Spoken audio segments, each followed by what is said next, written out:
Yeah, lighting. So much better. Hey, how you guys doing? I hope you're having an amazing day so far. I know we just got off the weekend.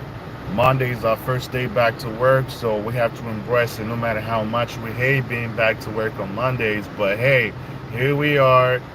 We just have to assume it, right? So, how you guys doing, though? Like, how was your weekend? My weekend was very, very great. I work on Saturday, but I was off Sunday, which was yesterday, and I really had a great time with friends, and I also had time to go visit other friends, and it really, really, really was fantastic. So you please let me know how your weekend has been, and we'll go from there. Well, today's subject is a little more.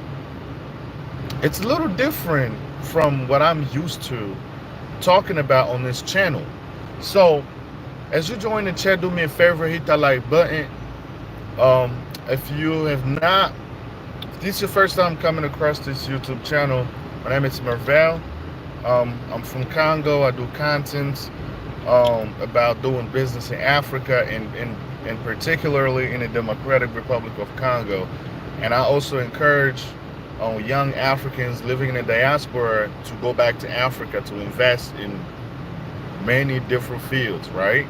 So if that sounds like something you'll be interested in, stick around, and I have a lot more to share with you guys. All right. So without further ado, I'm just gonna go ahead and talk about this subject. So you guys know probably the reason why I wanted to talk about scams in America and frauds is because this is tied to the image of Africa that is portrayed by a lot of Americans who have visited the continent of Africa. And then they make it seem like those things don't happen here in America. But I am going to talk to you about this, and a lot of Americans watching, they will probably relate to these stories, right? And these scenarios that I'm about to throw at you. So be prepared. So, first of all, it's unfair to treat a situation very differently when it's coming from what they consider a third world country versus when the same scenario happens to a first world country, quote unquote. It's not viewed the same way. When it does happen in Africa, it automatically gets labeled, or automatically people start mentioning poverty, suffering, and all misery, and all that other stuff that's causing people to act in such a way, right? But would you make the same argument if the same thing is to occur in America, for instance, though?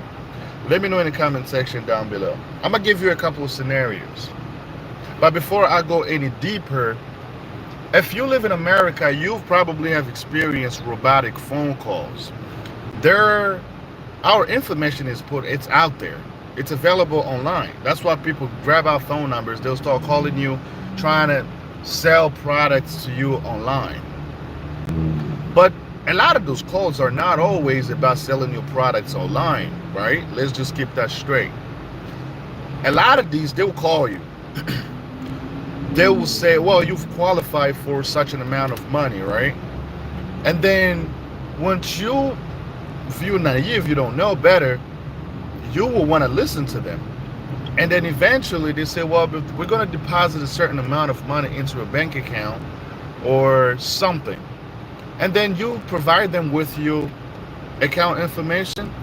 Within the next couple of seconds, all the money you have in your bank account is gone. This happened here in America. So you want me to tell you a story about me?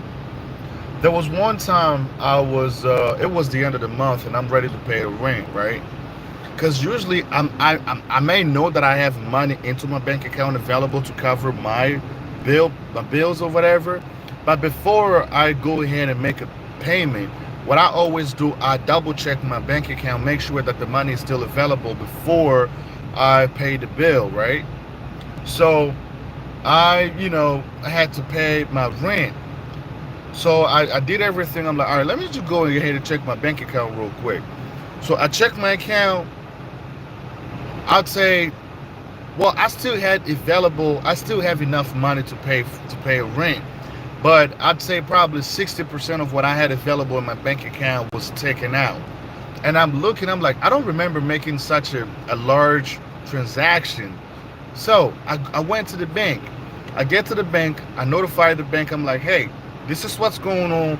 I don't have enough money in my bank account. Well, I had this much money in my account, but I was getting ready to pay rent, and I double checked my account, and it's missing over 1,700, 1,700 US dollars is missing from my bank account, right? So the teller went online, got access, to my bank account. She was looking through. You know what she found? It looked like somebody had used my account information of the very same day that my rent was due, right? In West Virginia, somewhere near the beach. I'm like, oh, that's very interesting. So someone is even living their best life on the beach in West Virginia using my information. So they asked me, did you ever share your credit card, I mean, your debit card information with anyone? I said, no. And then they started asking me all of these security questions. I said, no, I did not share my information with anyone. And obviously, I'm here in Pennsylvania, but the money is being spent in West Virginia. How do we explain that? So basically, what they do, the bank stopped there. Like they literally, like destroyed my current debit card that I had, and then they started an investigation. So what the bank did, they credited the same amount into my account while they conduct their investigation. And at the end of the foundings, when they find something, they'll get back to, if the money was indeed used by you, they will get their money that they credited your account with back. But if it was in fact stolen, you keep the money into your account, right? And then the bank will actually ask you whether you want to file charges or not. Of course, in this situation, I didn't want to file charges, but it happened at least. It still happened instead. Ask how many Americans have experienced the same exact thing. They will tell you a lot. And these happen nationwide. Over here in America, have you ever heard anyone talk about it? Probably not. But the moment it happens in Africa, oh my God, the entire world will be ready to know about this story. Guys, understand one thing. Me being from Africa, there's always enough negative uh, things about Africa. But us, especially as Africans who are doing business in Africa, who are encouraging people to move back to do business, it's not going to do us any good if we want to. It's good to raise an awareness so people know where they stand. That's also what I do on my channel. I give people tips and tricks on how to circumvent some of this, malpractice that people have. When you're coming from the West, automatically you have a whole lot of money with you, by coming up with different strategy as to how not to fall victim of, these people, like, upping prices on you and things like that. But these things also happen here in America. But you know why? They technologically more advanced, but people who gain access to your bank account information, they know what they're doing. And these are career cyber criminals who do these things. Would you call this theft? It is theft. Would you also call this scam? Of course it is scam. You're deceiving people, depriving an individual of their hard-earned money for your own personal gain. So it looks to me like that's some level of scam right there happening here. And this really does happen on a regular basis. You know what I'm saying? That's one. So let's talk about bad checks. A lot of stores, especially in major cities in America, they don't accept checks anymore. You want to know why? Because there are a lot of scammers running around with fake bank checks. They'll write you a check. You go ahead and cash the check. The check is not good. The money is not getting deposited into your account because the check is bad. The money has been used already, and then they come back around, they're trying to use the same thing to another person. I've seen it multiple times in my line of work, and I've looked at people who have done things like that. here in the United States of America. And I'm not talking about the one instance. This happens almost every single day because store owners, they realize that it's, yes, they want to make money and also receive multiple means of payments, but they can't take any chances on receiving checks because people always show up with bad checks all the time, especially in metropolitans, talking about big cities and stuff. People don't want to take that chances anymore. These are the things that happen here in America on a regular basis, but do you ever hear anybody talk about it, or Americans actually focusing on these issues? So when it happens here, they don't ever bring up poverty, they don't ever bring up misery, they don't ever bring up crimes or anything like that. They will jump right quick if the similar things happening in African countries. They will jump and go ahead and say, oh, it is in their culture, it is due to poverty, and so forth. Guys, why the double standard?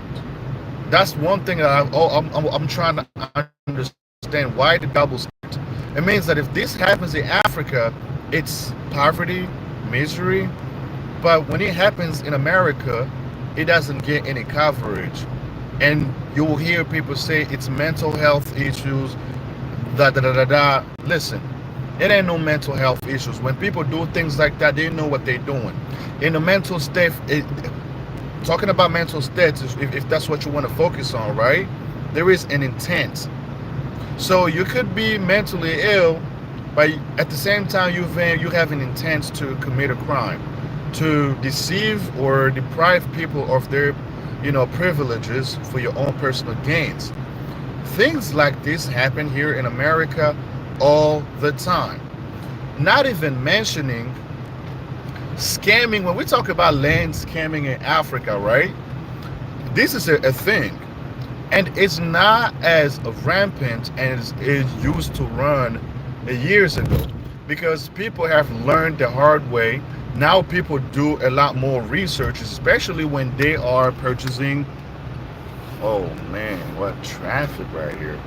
All right, anyway, so because when people are ready to buy a home or piece of property, now they do their due diligence because they don't want to fall victim of the same thing that other people fell victim for.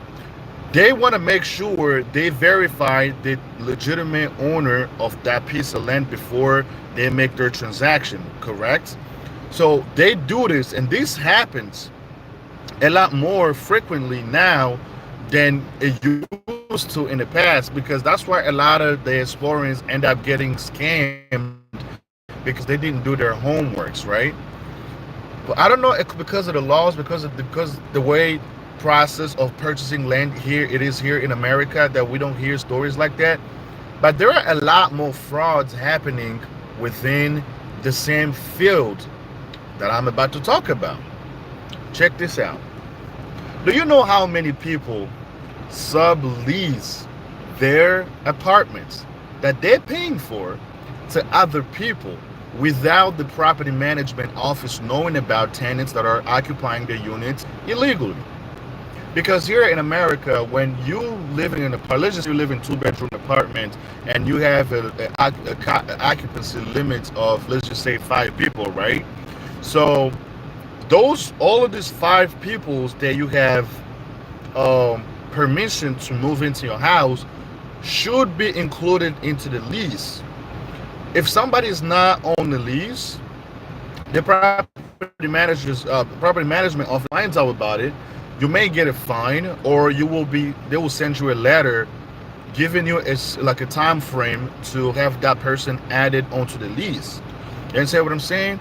And if you fail to do so, then they'll either charge you more money, or some places they will even probably get you evicted from their place, right?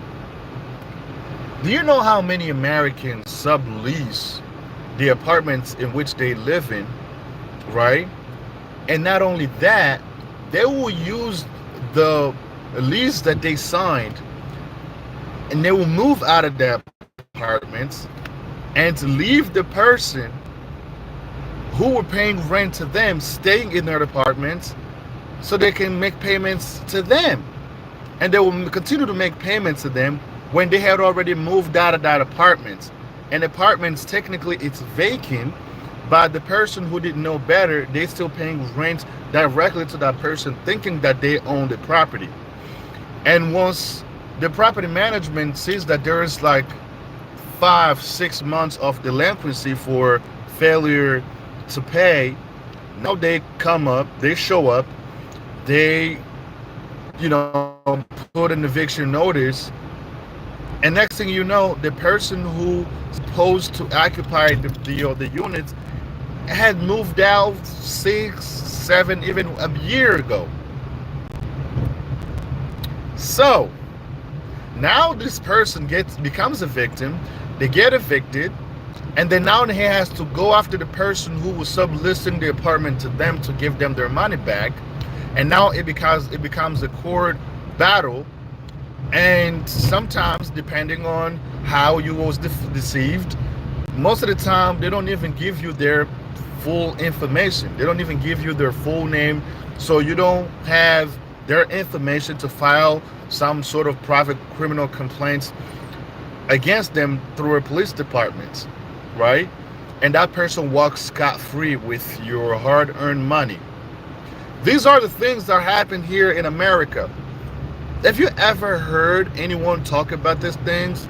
Or some of these Americans that are visiting the continent of Africa who will keep talking smack about how people get scammed in Africa, how there are so many scammers in Africa, but they will never tell you about these things that are happening here in America. So my question to them is, what's the motive behind hiding this sort of behavior from the public? But it is okay to make public these same sort of practices when it happens in Africa. And when it does happen in Africa, they'll bring up poverty, they'll bring up the governments, they'll bring politics and all that the third. But when the same thing happens here in America, oh, mental health, blah, blah, blah, blah, they come up with all sort of excuses to justify people's criminal behavior. Everybody should be treated the same. A scam, it is a scam. Crime is a crime. Fraud it's a fraud. There shouldn't be no exception. It shouldn't be no discrimination about that. And we all should be treated exactly the same, and we should be held accountable for our actions regardless of what we do. Because when you decide to scam somebody of their money, you should be able to take full responsibility when it comes time to law enforcement to investigate your behavior, right? But this video is more about scams happening in America that people barely talk about, especially themselves Americans. When I say Americans, I am not distinguishing whether it is whites, black, Latinas, and so forth. I'm saying Americans in general because they all do it. Don't let them put you under the impression these are things that only black Americans will do. No, no, no, no, no, no, no. Every Americans do it. Of course, not every single one of them, but those that are involved into this, kind of behavior, of course. Are they black Americans who do it? Absolutely. There are black Americans who do it. Are they whites who do it? Absolutely. Are they Spanish or Hispanics that do it? Yes, they do. So there's no exception. My thing is, stop trying to paint an image of Africa in a way that it's unfair when the same exact thing are happening here in America also. Don't let nobody fool you. People get scammed here in America as well. Okay? The things that I had mentioned there on this live stream is one of the prime examples of how people get scammed here in America too. Whether it is in grocery stores, whether it is from like purchasing products in grocery stores to subleasing homes to people who you know very well that you're not the owner of that property. You just as a tenant, as that person you're subleasing the apartment to is. But then the only thing they don't know that you don't owe the place. I'm sorry, you don't own the place, right? And then they'll trust you enough to pay you money to continue to occupy the unit. But while knowing that there is a property, the property belongs to someone else, and you move out, you give them fake information, you go to another state, you go far away from them as possible so they don't even get a chance to come across to you through the streets. You understand what I'm saying? And these things, when these things happen, you barely get news coverage. But when these things happen in Africa, everybody wants to talk about it. Everybody wants to send an image of Africa, like a destroyed image of Africa, to continue to convince the world that Africa is a place that you shouldn't go to. When people know that there are so much, so many opportunities in Africa, a lot. But scams also happen in America. Don't let anybody fool you about this. I'm African living in America. I've seen it all. Especially in my line of work, you have no idea what people are capable of here in America. People scam people a lot. We've locked out people who are involved into this sort of practices. And I've went to trial like court for people who do these kind of things. You know how many times people's mail gets stolen? Yeah, mails in the mailbox. Yeah, people will receive letters and their letters coming up missing. Why? Neighbors or some kids across the streets, they're always observing. You know why they do that? Sometimes they'll come pick up your mails before even you get a chance to get your mail. They sort it out. If they see something like a credit card or a check that was mailed out to you, they take the check and falsify the signature, right? Which is forgery, and then they use the money anyway. Yes, there are ways to track it to investigate these things, but it really does happen. It does. Let me go even far to talk about like government entitlement programs. That's what they call it. It's called entitlement programs. Like all this social programs that's designed to assist low income families, right?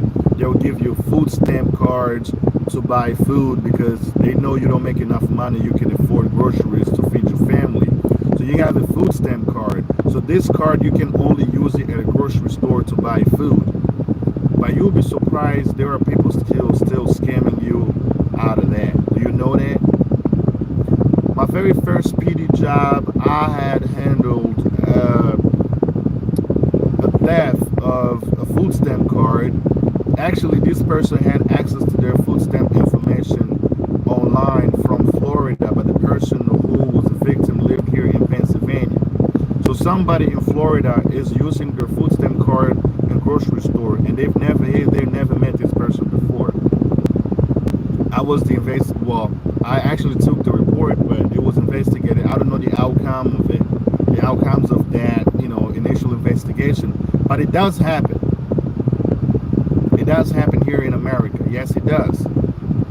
So even through governmental programs that people, recipients receive, people still, will try to deprive you of these little privileges that the government grant you with after verifying that you're a low income individual or a low income family or whatever the case may be. These things happen on a daily basis here in this country, in the United States of America. You don't believe me? You can just go to Google and Google it out yourself, and you can see results and probably reports about that. But it doesn't make the news because these are their domestic problems that they don't want the world knowing about. Okay? Understand that the way Western system work, that they want the world to only believe that things that are happening in their countries are the prime examples, and if the same things happen in other places, it's a no-no. And that sort of mentality that their governments have, people also have adopted the same mentality as well. That's why you see like a lot of Western people or like Americans, people from the West, when they travel into multiple places around the world, if you notice, they always have a tendency of comparing this society and that society. That place is better. That place is worse. This is they scam you more here in this country. They beg more in our country, as if their people don't beg through the streets here in America. Go to major cities in the United States. I can show you videos of people begging through the streets all the time here in Philadelphia. You understand what I'm saying? But they don't want to share their image like that. But they want you to believe those things don't exist here because it is a first world country. But you can go on the news and see what Philadelphia is looking like with homelessness crisis going on out here. See what California is looking like with all the crazy stuff that's happening everywhere. There are tents everywhere, like near Los Angeles. Los Angeles, there are a lot of homeless people over there. All right. Do you ever hear the media talk about those things? Absolutely not. That's why I wanted to come here real quick and talk about scams and frauds in America. For those of you that don't think that these things happen here as well, congratulations, you've been brainwashed because it does happen a lot more than you think. And every single day, you have cases of people scamming, stealing, going to court for subleasing an apartment units that they paid rent on, but then they also subleased it to somebody else, and that's a scam. That's a scam. You hear me? That's a scam. If you don't think it happens, goddamn well it does. All right, you guys. Thank you guys so much for tuning in and really, taking the time to hear me out. I really appreciate it. Make sure to hit the like button, share this live stream with a friend if you found value in this, and if you think that these things happen in America, feel free to let me know in the comment section below, in the city you live in, and share your experience. If you don't believe that, I will just recommend you go watch the news a little bit more, or probably Google certain things and you'll see what's going on. But they're not going to do it because they know it happens, but they're not going to come in the comment section to talk about it because they know it's going to destroy the image of their country, right? Because they've already done a great job when it comes to destroying the image of Africa. They only show you poverty, nothing but poverty in Africa.